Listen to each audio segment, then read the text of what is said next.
Assembly. Good afternoon, everybody. My name is Ben Allen. I'm chair of the Joint Committee on the Arts, and it's an honor to be here with my colleagues, including Vice Chair Kansen Chu, who is the vice chair of this wonderful committee. And we want to welcome you here today as we discuss California's creative economy. I'd like to first acknowledge the members of the public who are joining us today, either here in the Capitol or the many others from around the state that are watching remotely. Thank you also to our expert witnesses who dedicated significant time to testify today. Some have traveled from quite far, and please know that that's very much appreciated, and we're very much looking forward to your remarks. Your testimony will provide additional facts, perspectives, and appreciation of our creative economy in the state of California that we and I will say that oftentimes ideas emerge from the testimony or issues that are brought before this committee that have the potential to shape public policy in support of the arts in the state. And indeed, there are a number of bills that have come out of previous hearings of the Joint Committee on the Arts. So let's talk about, first of all, the moment today, the Otis report. Today, we will be presenting with the results of the 2015 Otis report on California's creative economy. It's hot off the press, debuting this afternoon in conjunction with today's hearing.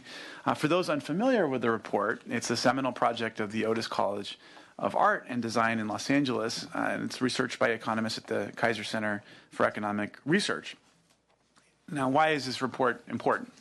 Well, before the Otis report, we never had a comprehensive study of our creative sectors in California. It simply didn't exist. And although California has likely produced more iconic global brands, products, ideas, art, etc., combined more than any other place on earth, we were in a sense taking it all for granted. I'll give you an example. In the film industry, there was a sense of, no problem, we're doing just fine.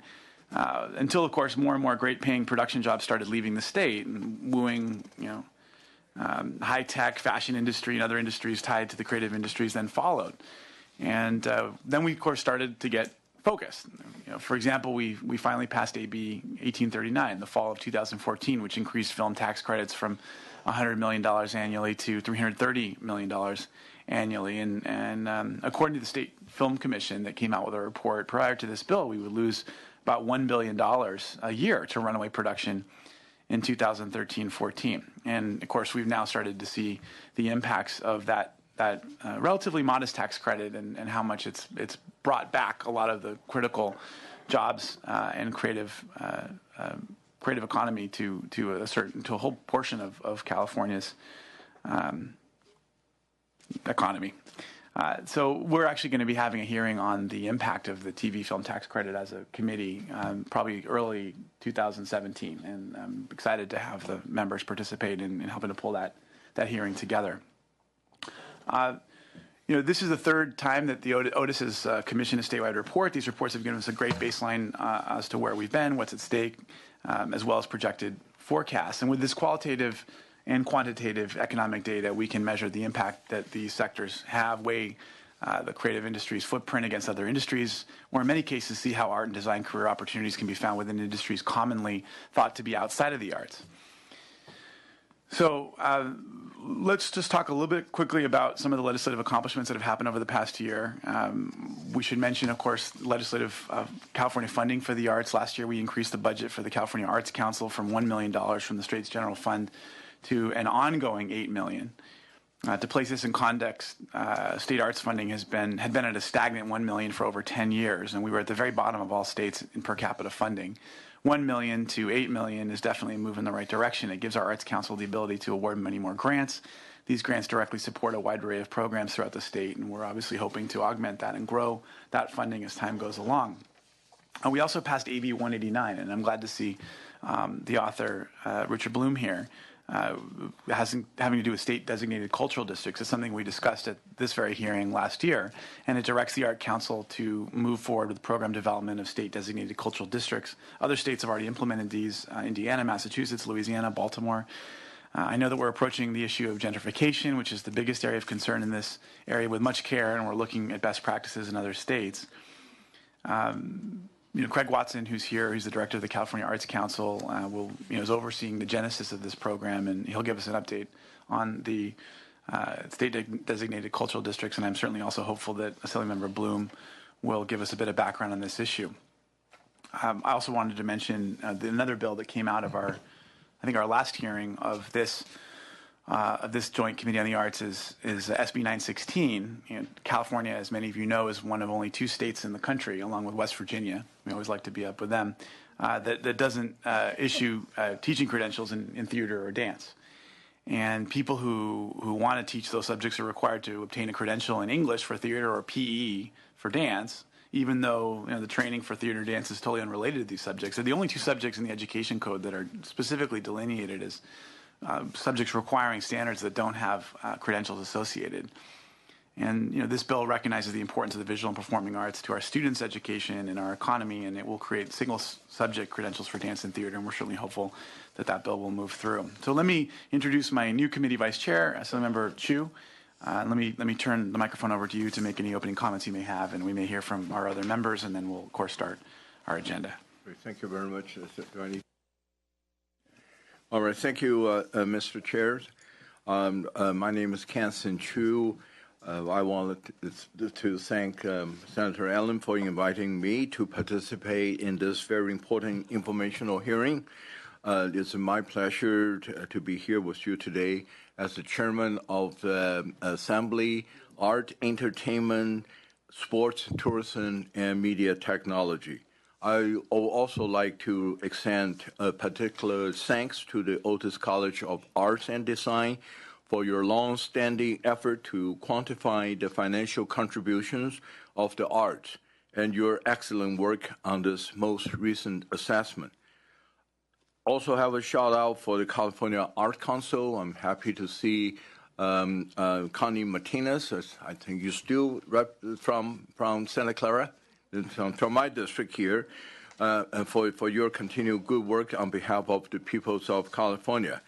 Anyone who appreciates music, theater, or fine art, along with the graphic design and the computing skill of the video game makers, knows that art is everywhere. I wanted to thank Otis again after today's. We'll also know what that is worth in tax dollars. So thank you again, Mr. Chair. And we would like to also allow members from my committee to introduce themselves. Or Vice Chair. Thank you. I'm Jay Obernolte, Vice Chair of the Assembly Committee on Sports, Entertainment, Tourism, and Internet Media. Like to thank the Chair for convening the hearing. I'm going to be looking forward with great attention to see the statistics presented today.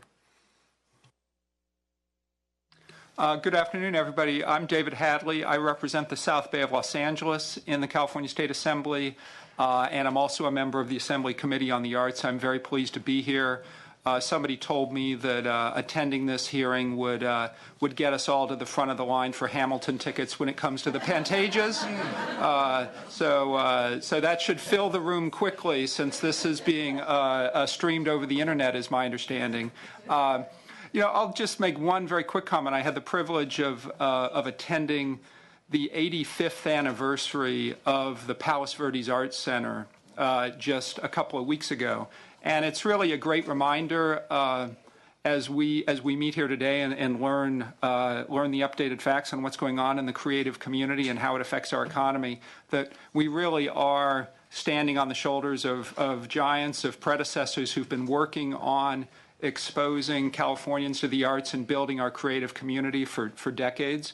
And obviously it is our turn, it's our opportunity to pay that forward and continue to make sure that the arts remain a vibrant part of our community as well as our economy. Thank you.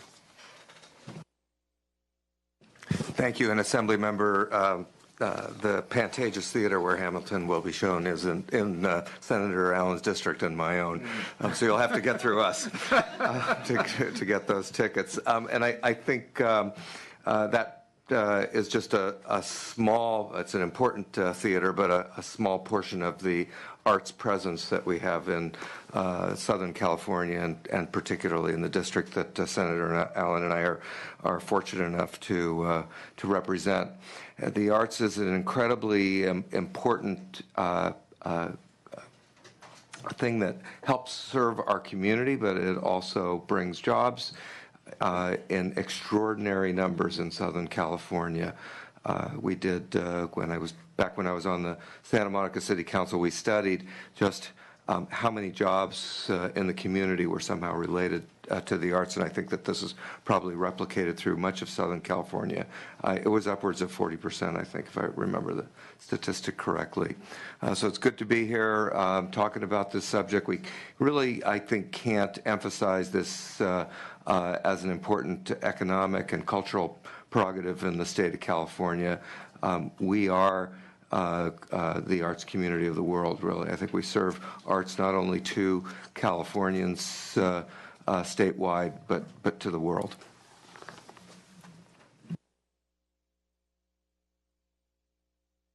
Okay, well, thank you. I can say without equivocation that Assembly Members Bloom and Hadley have the two finest assembly districts in the state, and I appreciate them both being here.